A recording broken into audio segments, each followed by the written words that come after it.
These are our core strengthening exercises that you use once you advance into strengthening the shoulder. This is what we call our 4-pack. The first exercise is the biceps curl.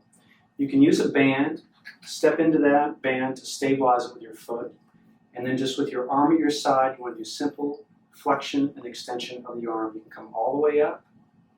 It's important when you do this that you're not swinging the arm up, that you're keeping the elbow right at the side, as you can see here, just working the bicep.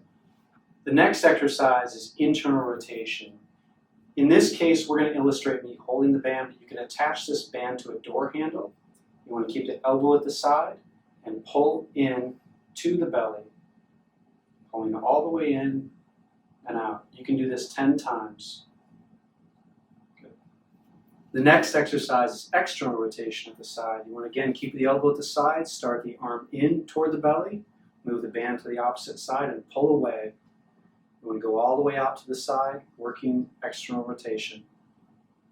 The final exercise is the low row. This is one of the most important strengthening exercises to really work on the scapula. You want to keep the arm just about the level of the belly button. Pull back, picturing pinching the shoulder blades together, just like as was done with scapular retraction exercises in Chapter 2. You can either do this one arm, as demonstrated before, or you can do this with 2 arms if that helps you keep the arms in concert.